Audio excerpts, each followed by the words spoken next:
Sir TV9 के मंच पे बहुत बहुत आपका स्वागत है। शुरुआत चूंकि नई खबर है, आप बीजेपी में हैं, बक्सर से आए हैं, खूब चर्चा है आपकी। सम्राट चौधरी, विजय सिन्हा से लेते हुए बड़े बड़े नेता आपको शामिल करने के लिए वहां पे मंच पे खड़े हुए। कैसे प्लानिंग बनी, क्या बात हुई? क्या जनसुराज में रहते हुए ही आपको ये ऑफर मिल चुका था कि ठीक है आनंद जी, अब आप नाराज हुए थे, छोड़ गए थे, अब समय आ गया है, चुनाव नजदीक आ गया है, आ जाइए और बक्सर के लिए तैयारी करिए? और पहले तो इस मौके के लिए बहुत धन्यवाद। और बताऊं कि मैं बड़ा ही ऑर्गेनिक आदमी हूं। इस तरह से वो प्लान करके वो पॉलिटिक्स नहीं सीख पाया हूं कि प्लान करके या प्रेशर टैक्टिक्स वाली पॉलिटिक्स। तो मैं जब पहली बार आया था, जब नौकरी छोड़ के, तो मैं किसके लिए आया था? मुझे बार बार लोग यहीं से सवाल में बार बार पीछे ले जाता हूँ। तो मेरी बात बीजेपी में ही हुई थी कि मुझे बीजेपी ज्वाइन करना है और बीजेपी के प्लेटफॉर्म से अपने क्षेत्र के लिए, बिहार के लिए काम करना है। अब जब मैं आया तो शायद मेरी ही कमी रही होगी कि इतना बड़ा पार्टी है, उसको मतलब अपनी बात समझा पाना, उनको मना पाना कि हाँ मैं आपकी पार्टी के काबिल हूँ, शायद नहीं कर पाया। तो उस वक्त बात नहीं बनी, मैं ऐसे ही रह गया। अब क्योंकि आईपीएस छोड़ के आया था और एक ऐसे मध्यम परिवार से आता हूँ जहाँ की आईपीएस बहुत बड़ी बात है, शायद मतलब पता नहीं फिर कब हो ना हो। तो वहाँ से जब छोड़ के अब आया तो वहाँ भी छोड़ दिया, बीजेपी भी नहीं ज्वाइन किया, तो अब करेंगे क्या?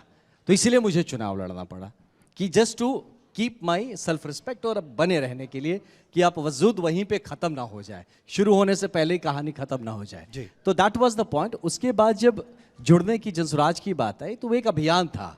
तो मुझे यही कह के जोड़ा गया कि एक अभियान है, बिहार के लिए है, बिहार की जो बेस्ट नरेटिव है उस पर हम बात करेंगे, उस पर काम करेंगे। तभी मैंने क्लियर कर दिया था कि देखिए बाल स्वयं सेवक हूँ और प्योर भाजपाई आदमी हूँ। तो उन्होंने कहा कि ये पार्टी की बात ही नहीं है।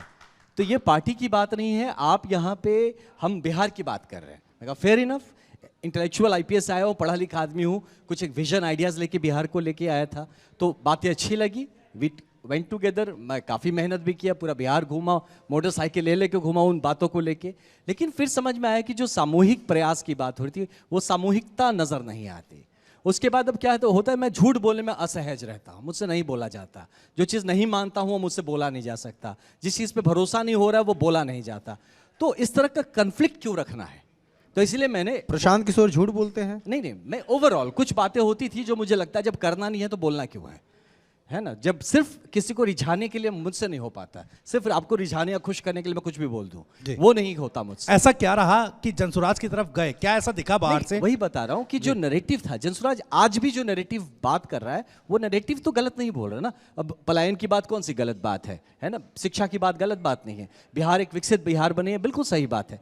लेकिन जब उसको करने के लिए जो लीडरशिप क्वालिटी चाहिए, जिसके लिए जो स्थापित एक नेतृत्व चाहिए, मजबूत नेतृत्व चाहिए, प्रूवन लीडरशिप चाहिए, वो अभी नहीं है, पहली बात। और हमारा देखिए करियर भी छोटा है, कितने दिन की जिंदगी पता नहीं, और मैं यहाँ कुछ करने आया हूँ, मैं राजनीति खेलने नहीं आया हूँ, मैं एमएलए एमपी बन जाने के लिए नहीं आया। और जब मैं बहुत इंप्रेस्ड हूँ हमारे माननीय प्रधानमंत्री जी के जो वर्क स्टाइल था, इवन हमारे एचएम सर का जो वर्क स्टाइल है, मुझे बहुत ही शानदार लगता था जब मैं सर्विस में भी था। मुझे लगा यार इतनी बढ़िया टीम एक काम करी है देश में, कि पूरे देश को एक नया आयाम देना चाहती है, और मैं यहाँ बैठ के नौकरी कर रहा हूँ। तो वो फीलिंग लेके मैं आया था। तब आपको लगता है कि कोई भी चीज़ मुझे अट्रैक्ट करके बांध के रख सकेगी। जी, एक बात मुझे बताइएगा, ये जो पहली बार आपने चुनाव लड़ा, चूंकि आपने कहा कि सर्विस से आए थे और फिर थोड़ा वो एक एक्साइटमेंट भी था कि भाई कुछ करा जाए, ठीक है, नहीं मिला स्पेस बीजेपी में उस वक्त, लेकिन उसके टेक अवेज क्या रहे? आपने चुनाव लड़ा, वो अनुभव क्या रहा? क्योंकि देखिए बतौर आईपीएस अधिकारी आपकी नाम की चर्चा हर जगह होती है, एनकाउंटर स्पेशलिस्ट सिंघम असम का आपको कहा जाता है, लेकिन ये अनुभव मुझे लगता है कि नया था। तो टेक अवेज क्या थे? देखिए ये टेक अवे मैं एक्चुअली इसके आपके माध्यम से मैं लोगों पे भी एक बात पहुंचाना चाहता हूं कि my biggest takeaway was that a leader should go for the ideas. वो आइडिया पकड़ने की जरूरत है। मेरा टेक अवे ये नहीं था कि मैं नदी बन जाए, ये नदी साफ हो जाए, हमारा रोड बन जाए, बिजली आ जाए, ये चीज़ें तो सेकेंडरी होंगी, लेकिन what is the idea which I am chasing? The idea is कि मैं अपने क्षेत्र की इकोनॉमिक अपॉर्चुनिटी बेहतर कैसे करूं। मेरे यहाँ जो बच्चे हैं उनकी शिक्षा की अपॉर्चुनिटीज़, उनके जो एम्प्लॉयमेंट की अपॉर्चुनिटीज़ मैं बेहतर कैसे करूं।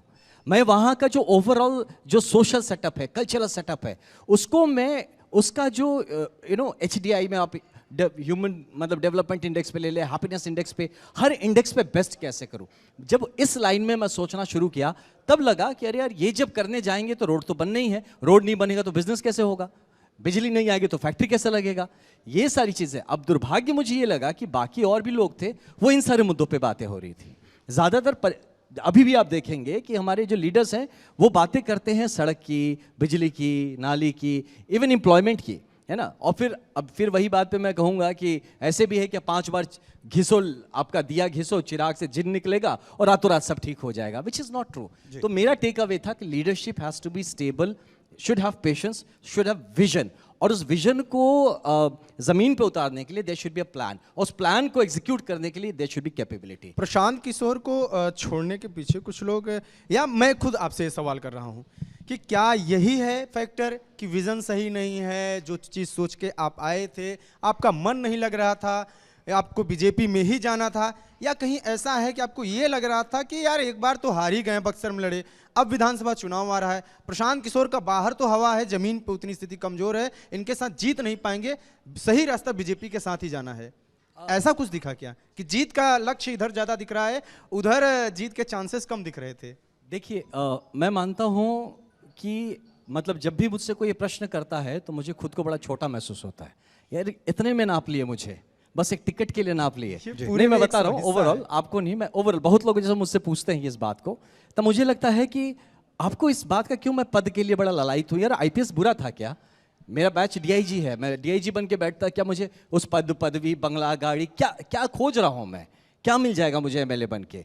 The what I am asking for is एक वो टीम, मुझे वो टीम चाहिए जिस टीम में वो करने की क्षमता भी हो, है ना, और जो कह रहा है वो करता हुआ, इतिहास में भी किया हो, आज भी कर रहा है और आगे करने की मंशा रखता हो, ये टीम के लिए मैं भाजपा। आज मैं बताऊं, मैं बार बार बोला हूं, है ना, इस बात को बार बार मैं कहूंगा, और नेचुरल, मेरा जो नेचुरल अलाइनमेंट हो बीजेपी के लिए, इट इज नॉट, मैं बताऊं मुझे कोई बुला के बोले तो मैं प्रधानमंत्री बना दूंगा, आपके चैनल पे बोल रहा हूं, लिख लीजिए, मैं नहीं जाऊंगा। मैं इस कदर, मैं मतलब मेरा जो विचारधारा है इस कदर वो सेटल्ड है भाजपा के साथ कि मैं अपने आप को, मैं एक बड़े शीर्ष नेतृत्व किसी से मिला था, मैं उनको साफ कहा, मैंने उनसे साफ कहा, मुझसे पूछा क्या, मैंने कहा भाई साहब, I have full faith in the leadership, आप मुझे कहो खिड़की से कूद जाओ, मैं कूद जाऊंगा, तो मुझे पूरा भरोसा है कि आपने नेट लगाया होगा, या खिड़की से कूदने में कुछ देश हित की बात होगी। इस लेवल का जब डेडिकेशन है, आपको लगता है कोई भी आपको अट्रैक्ट करके रख सकता है या बुला सकता है, या जो बातें होती है, देखिए आप मुझे किसी भी पार्टी का कोई भी नेता कोई बात कहता है ना, मैं सीधा उसको अपने बीजेपी की विचारधारा से, उसकी कार्यक्षमता से कंपेयर करता हूं, और मैं कहीं दूर दूर तक आसपास नहीं पाता हूं। इसीलिए सवाल ही नहीं पैदा होता कि मैं बीजेपी में अपने स्वार्थ से जुड़ा हूं। अपना स्वार्थ यही है कि मैं एक ऐसी टीम के साथ हूं जो सीरियस है बिहार को और भारत को। एक सवाल सर, मैं इस पर आगे चर्चा करूंगा आपसे, लेकिन एक सवाल मैं फिर से पीछे जा रहा हूं कि जब देखिए स्वैच्छिक सेवानिवृत्ति आपने ली, वीआरएस लिया, क्या ट्रिगर किया उस वक्त? कुछ तो बातचीत हुई होगी ना। देखिए आप ये काम नेचुरल रिटायरमेंट के बाद भी कर सकते थे, तो वो ट्रिगर पॉइंट क्या था कि स्वैच्छिक सेवानिवृत्ति, कुछ बातचीत चल रही थी, वो बातचीत फिर पूरी नहीं हो पाई, क्या था? नहीं, ये स्वैच्छिक सेवानिवृत्ति नहीं थी, वो तो उसमें तो फिर पेंशन वेंशन मिलता है, बहुत कुछ होता है, ये रेजिग्नेशन था, पद त्याग, तो ये त्याग है, इसमें कोई मतलब सेवानिवृत्ति वाली बात नहीं। और लेकिन ट्रिगर पॉइंट क्या था? हाँ, इसमें जो ट्रिगर पॉइंट ऐसा कुछ था, ट्रिगर मेरे से ज्यादा से पुल फैक्टर था जी, पुश कुछ नहीं था। मैं सर्विस में अच्छा था, मैं जिले का एसपी था जब छोड़ा, कोई शंटेड नहीं था, सस्पेंडेड नहीं था कि बड़ा दुखी हूँ सर्विस में इसलिए छोड़ दिया, मैं 5-6 जिले, मतलब सब अच्छा ही चल रहा था। मेरा ट्रिगर पॉइंट था वो नेतृत्व देश का, मैंने बताया ना, इट वॉज वेरी अट्रैक्टिव। मैं कुछ भी मैंने देखा, देखिए मैं ना सीपीएम के सरकार में, कम्युनिस्ट के सरकार में भी काम किया हूँ बंगाल में, मैं कांग्रेस की सरकार में काम किया हूँ मेघालय में, और मैं भाजपा की सरकार में भी काम किया असम में। I can see the stark difference. और उसके बाद ये जो लीडरशिप अभी आपने देखा, जो अभी देश को चला रहे हैं, मतलब आप जितने करीब से आप एग्जीक्यूशन में जब उतरेंगे ना, उनकी टीम का हिस्सा बन के, आपको महसूस होगा, मेरे रोंगटे खड़े हो जा रहे बोलते वक्त, कि आपको महसूस होगा कि आप एक्चुअल, आप ना देश के लिए जो राष्ट्र हित में काम करना होता, वो महसूस किया। मुझे लगा यार और बड़े लेवल पे इसको करना है, ये तो खत्म हो जाता है करके, फिर एनर्जी बच जाती है, हाँ काम बहुत सारा बचा हुआ है। और साथ में बिहार अट्रैक्ट करता था हमेशा, कि लगता था जब, जैसे मैं असम में था, असम को मैंने एक्चुअली देखा है 7-8 सालों में एकदम ट्रांसफॉर्म होते हुए, और यही जादू बिहार में भी हो सकता है। और मुझे लगा कि ये बिहार में होना जरूरी है। तब Bhajpa was not in power. हाँ, उस टाइम में लोग कह सरकार रहे हैं में कि नहीं आपके लिए ट्रिगर पॉइंट हिमंता शर्मा थे और उन्होंने भरोसा दिया कि आपको बक्सर से टिकट मिलेगा, आपने तैयारी किया, एकदम खुला चर्चा है, आपको तो पता ही होगा, इसीलिए मैंने ये सवाल किया। क्या बीजेपी ने आपको भरोसा दिया था और जो कि यहाँ पे आने के बाद यहाँ की पॉलिटिक्स की वजह से वो चीज़ें फेल हो गई, लेकिन आपने कहा कि नहीं ठीक है मैं अकेले ही मैदान में उतरता हूँ? नहीं, ऐसी कोई बात नहीं है। कभी कोई भी कमिटमेंट नहीं हुआ था, तब भी नहीं और अब भी नहीं। मैं साफ बता रहा हूँ, तब भी मैंने साफ यही कहा था कि मैं संगठन के लिए काम करना चाहता हूँ। आपने देखा होगा हमारे माननीय मुख्यमंत्री जी ने इवन अपने स्पीचेस में ये बात कही कि ये तो कह के आया था कि संगठन के लिए काम करेगा, हाँ ये तो झूठ बोल रहा है। तब जब उन्होंने प्रचार के टाइम में, एंड ही वाज राइट कि मैं एकदम सही में, उन्होंने सही कहा था कि मैं संगठन के लिए काम करने आया था। कोई टिकट की बात नहीं हुई थी, कोई टिकट की चर्चा नहीं हुई थी। मैं चुनाव इसलिए लड़ना पड़ा कि मेरे पास विकल्प नहीं था, मैं करता तो क्या करता, राइट। और दूसरी बात जो आप कह रहे हैं कि वो जो ट्रिगर बता रहे हेमंत बिश्व शर्मा जी के, बल्कि मैं तो थैंक यू कहता हूँ, धन्यवाद देता हूँ उनको कि उन्होंने एक बहुत स्मूथली मुझे मौका दिया। आईपीएस या आईएएस सर्विस से जितना पाना मुश्किल है, निकलना और ज़्यादा मुश्किल है।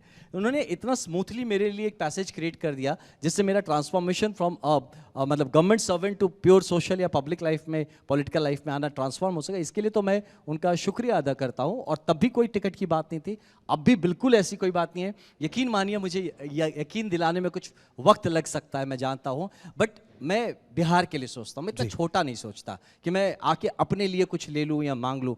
मैं इस बात को न्यौछावर होने को तैयार हूँ, मैं उस नींव का ईंट होने को तैयार हूँ। मुझे किसी ने कहा कि भैया आप भाजपा जा रहे हो ना, भाजपा आपको लेके और फिर ऐसे वेस्ट कर देगी, बर्बाद कर देगी। मैं तो बर्बाद होना भी है तो मरना ही है, तो राम के हाथों मरो ना, क्या खराब है। एक सवाल ये है कि कोई भी विजनरी व्यक्ति होता है तो छोटे छोटे जो गोल्स हैं उसको सेट करता है एक बड़े विजन तक पहुंचने के लिए। अब आपने हाल ही में एक बयान दिया जो मैंने कहीं पढ़ा, जब जनसुराज आपने छोड़ी उसके बाद आपने कहा कि जब तक जीऊंगा तब तक बीजेपी में रहूंगा।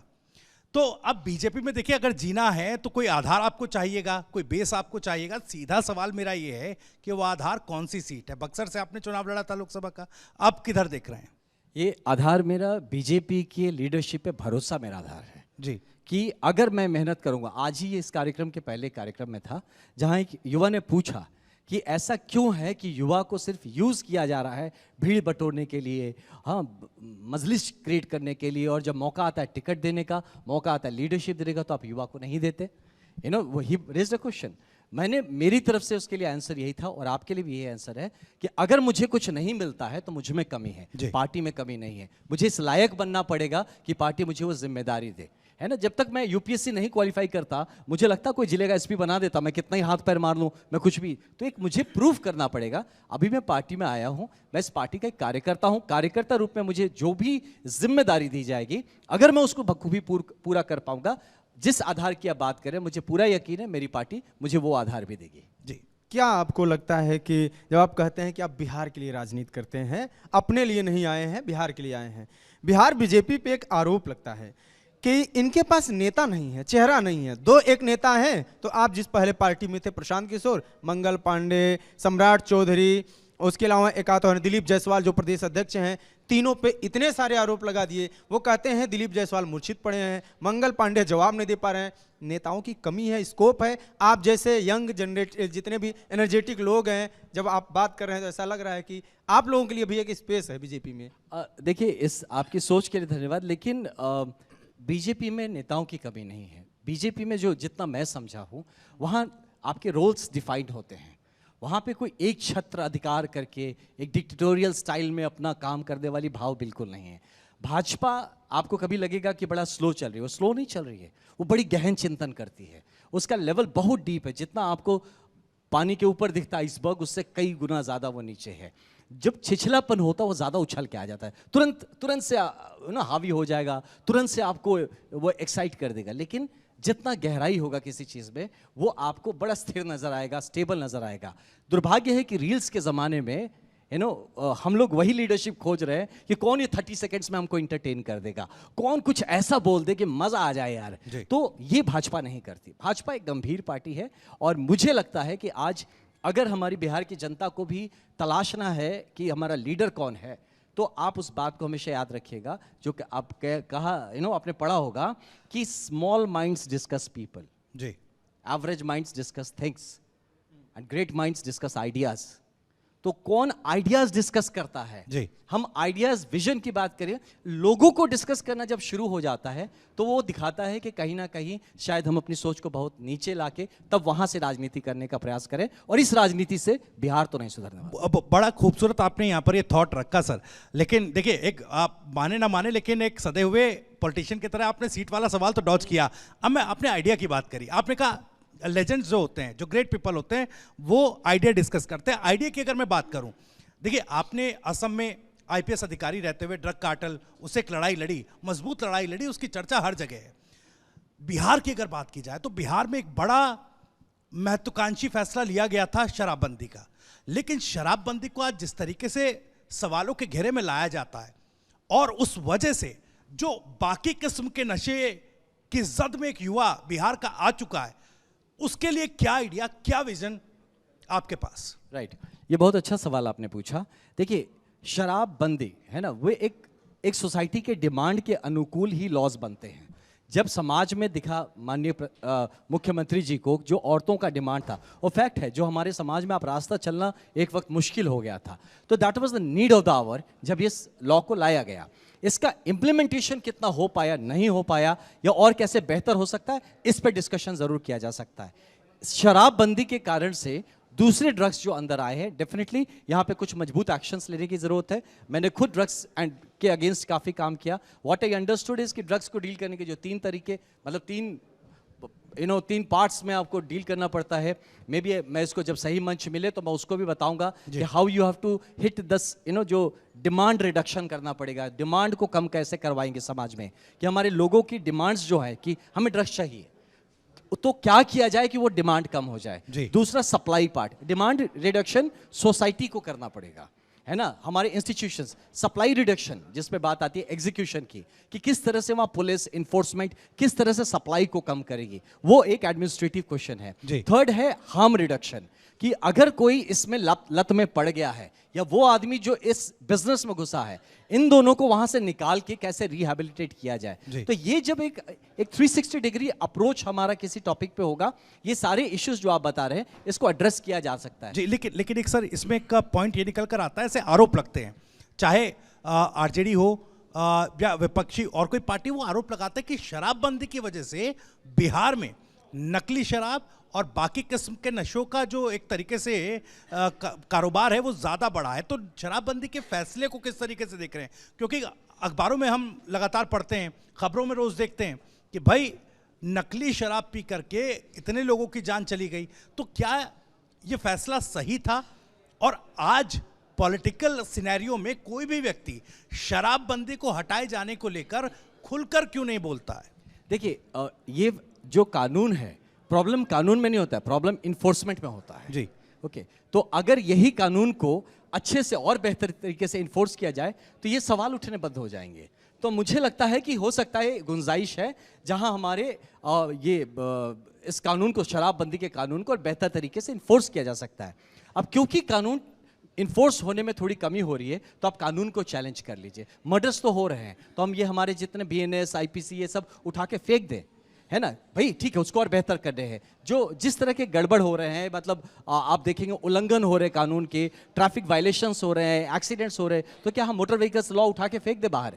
ऐसा ये तरीका नहीं। आप कहिए कि उसका इन्फोर्समेंट बेहतर करिए। आपका डिमांड देखिए, आप सोचिए, यही मानसिकता समझ में आती है कि अगर आप कानून को चैलेंज करते हैं, आप इन्फोर्समेंट की बात करिए कि आपका इन्फोर्समेंट में गड़बड़ है, उसको ठीक करिए। आप कानून को चैलेंज करके आप ये दिखाते हैं कि जो एक सोशल डिमांड के कारण से कानून बनाया गया, आप सोसाइटी के इंटरेस्ट को, आपने कौन सा रिसर्च करवाया है, कौन सा सर्वे करवाया है सोसाइटी में कि ये कानून हटना चाहिए? आप बिना वैसा कुछ कराए अपने पॉलिटिकल डिमांड्स में कन्वर्ट कर देते हैं। और सोशल, जो एक सोशल एस्पिरेशन था, जिसको माननीय मुख्यमंत्री नीतीश जी ने उसको समझा और उसी हिसाब से इस कानून को लाया कि शराबबंदी होनी चाहिए। आपने कोई रिसर्च नहीं किया, कोई सर्वे नहीं किया, और सीधा आप कहते हैं कि बस इसको हटा दिया जाए। क्यों? क्योंकि इसका उल्लंघन हो रहा है। तब तो फिर सारे कानून हटा दिए जाए। आप जंगल राज वापस चाहते हैं, आपको कानून से तकलीफ है, कोई भी कानून लगाइए, आप सारे कानून हटा दीजिए, हम जंगल राज चलाएंगे। मुझे लगता है this is not the correct approach. या एडमिनिस्ट्रेटिव मैच्योरिटी अगर किसी में है तो उसके इन्फोर्समेंट को बेहतर करने की बात करेगा,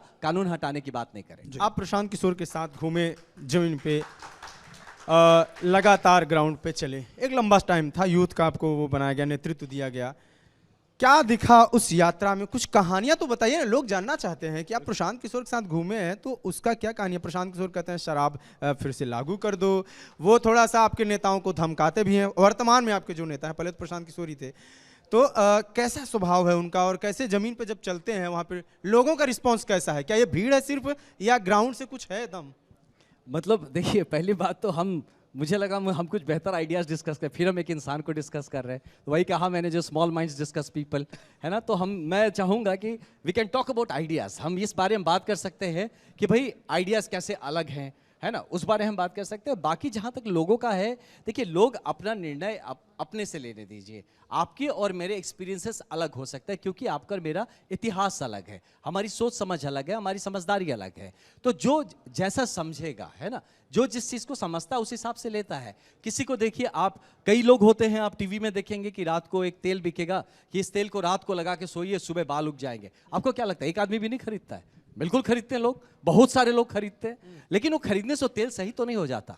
तो इसीलिए हम कुछ भी ऐसी बात नहीं आप कंक्रीटली कह सकते हैं कि भाई इतने लोग अगर हैं तो आपके साथ हैं, है ना, या ये लोग आपके अगेंस्ट हैं तो वो सारे आपके दुश्मन हैं। तो ये जो नेगेटिविटी, मैं आपको आइडियाज लेवल्स पे बात कर रहा हूँ कि मुझे दिक्कत कहाँ होती है कि नेगेटिविटी नहीं होनी चाहिए। आप बताता हूँ आपको एग्जाम्पल, जब मैं भाजपा ज्वाइन किया उसके पहले 3-4 महीने से मैं छोड़ चुका था जनसुराज, लेकिन मैं ज़्यादा उसके लिए हल्ला नहीं करना चाहता था कि ठीक है यार कोई अच्छा काम करता है करने दीजिए, क्यों उस पर हल्ला। जैसे मैं भाजपा ज्वाइन किया, इनकी पूरी आईटी सेल लग गई मेरे पीछे। हाँ, मतलब मैं वही देखता था, उन लड़कों को मैं जानता हूँ, हाँ, जो कि मतलब है ना, तो ये मुझे लगा कि भाई साहब आप भी तो वही कर रहे हैं, फिर कौन सी अच्छी बात कर रहे हैं आप, कौन से दूध के धुली वाली बात कर रहे हैं। वो टीम जिस टीम को इसलिए लगाया गया कि बिहार की बात उठाइए, अब आप लोगों को ट्रोल करने के लिए अगर उसको लगाते हैं, है ना, अगर इसलिए, तो भाई आप तो युवाओं को क्लियरली वो टीम पूरी बरगलाई जा रही है, उसके पर्पस को ही आपने डिसोरिएंट कर दिया है। और क्या फर्क है, आप जिस बात को लेके दूसरों पे लांछन लगाते हैं, कल को दूसरा कोई खड़ा होकर आप पे भी लांछन लगा सकता है। आपने पूरा इंग्रेडिएंट तैयार कर दिया है। तो मेरा यही रहेगा, जैसा आपने कहा कि मैं जो देखा, घूमा, सुना, जो भी है, मेरा रहेगा बी पॉजिटिव, है ना, जो मेन मुद्दा उससे भटकना नहीं है, जो बिहार के नैरेटिव से, बिहार की बातें आपको समेट के बताना आता है, तो उसमें मदद करिए ना, बिहार के लोग उस मामले में जागृत। सर आपने कहा कि ठीक है व्यक्ति की बात नहीं करते, व्यक्ति को डिस्कस नहीं करते, लेकिन चुनावी मौसम में थोड़ा जरूरी है क्योंकि जनता भी जानना चाहती है। अब देखिए आरजेडी की तरफ से, महागठबंधन की तरफ से तेजस्वी का चेहरा वो सामने किया जा रहा है। तेजस्वी तो कह रहे हैं कि भाई ठीक है, अब देखिए हम चल लिए, ठीक है, उसमें यात्रा में राहुल गांधी के साथ, लेकिन वोट आप तेजस्वी के चेहरे को देखकर ही कीजिएगा। इस तरह का बयानबाजी उन्होंने की है। किस तरीके से उधर देखते हैं आप? ठीक है, आप बीजेपी की तरफ हैं, लेकिन सामने का जो कंपटीशन है, और वो कंपटीशन बिहार में, क्योंकि नीतीश जी की सरकार एक लंबे वक्त से है, तो उस एंटी इनकम्बेंसी के साथ क्या वो एक चुनौती दिखाई देती है? मैं आपको बताता हूँ, अगर आई डोंट नो, अगर आप लोग कभी हावड़ा स्टेशन या मुंबई स्टेशन पे गए होंगे तो, है ना, वहाँ 2 तरह के पैसेंजर्स आपको नजर आएंगे। बस एकदम जोड़ दूंगा तुरंत छोटे में। एक पैसेंजर होता है जस्ट उसको पहुंचना है वहाँ पे, तो उतरता है, फिर भीड़ में धक्का मुक्का यहाँ वहाँ करके धीरे धीरे धीरे निकलता है। और वहीं दूर से देखिए कि एक बंदा होता है जो बैग लेता है, सीधा चलते जाता है एकदम से गेट की तरफ, वो कुछ नहीं लेफ्ट राइट, वो अपनी जाता है। क्यों? कि उसको अपना क्लैरिटी है, उसे पता है कि मुझको 9:50 ऑफिस पहुंचना है। अब दूसरा बंदा हो सकता है कलकत्ता उतरा, विक्टोरिया मेमोरियल घूमने जाएगा, वो 1 बजे जाए 3 बजे जाए, कोई फर्क नहीं पड़ता। तो बिहार में भी वही है जी। चलिए हमारे पास, मैं बस लास्ट खत्म कर देता हूं। यहाँ क्या है कि भाजपा जो एक पार्टी है, एनडीए जो गठबंधन है, वो सीधा एक विकसित बिहार का सपना देख रही है, ठीक है, उसका क्लैरिटी है। तो वो ये सब चीजें जो आप चुनौती कह रहे हैं, वो चुनौती मतलब हमें उस पर ध्यान नहीं देना है, हमें बिहार के डेवलपमेंट पे ध्यान देना है, हमें उन एजेंडा पे ध्यान देना है जो कि एक विकसित भारत का सपना पूरा करे। ठीक है सर। एक मैंने कहीं पढ़ा कि चूंकि एक आर्टिकल छपा हुआ था, उसमें मैंने पढ़ा कि आप ज़रा म्यूजिक का और गिटार का भी काफ़ी शौक रखते हैं, और ऐसा कुछ है तो मुझे लगता है कि हमारी भी डिमांड है और हमारे दर्शकों की भी डिमांड है कि कुछ अगर गुनगुना दें। अगर नहीं, बहुत धन्यवाद। देखिए मैं ज़रूर ये रखता हूँ, गिटार बजाता रहा हूँ, मतलब बचपन से ही एक रहा म्यूज़िक के अंदर। ये शौक इसलिए नहीं रहा कि मैं कोई पॉप स्टार बनना चाहता था, ये मेरा अपना वे ऑफ मेडिटेशन है जी। कि कभी स्ट्रेस नहीं होता, आप गिटार लेके बैठ जाइए, हाँ। तो थोड़े दिन में देर लेकिन हर कोई बाथरूम सिंगर तो होता ही है तो अगर कुछ 2 लाइनें भी हो जाए। एक छोटा सा लाइन, मुझे, मैं गायक नहीं हूँ, बट गिटार होता तो मेरा ट्यून्ड रहता हूँ, नहीं तो बिना ट्यून का साउंड करूँगा। फिर भी मेरे जो एक one of the favourite songs है वही बताता हूँ आपको। मेरा मुल्क मेरा देश मेरा ये वतन, शांति का उन्नति का प्यार का चमन, इसके वास्ते निसार है मेरा तन मेरा मन। ऐ वतन ऐ वतन ऐ वतन, जाने मन जाने मन जाने मन। Thank you. बहुत बहुत शुक्रिया सर, बहुत बहुत शुक्रिया मिश्रा जी इस चर्चा के लिए और इतनी बेबाकी से तमाम सवालों के जवाब देने के लिए बहुत बहुत शुक्रिया। एक बार आप भी हौसला बढ़ा दीजिए और जोरदार तालियां आनंद मिश्रा जी के लिए, कितनी बेबाकी से उन्होंने जवाब दिए। Thank you sir.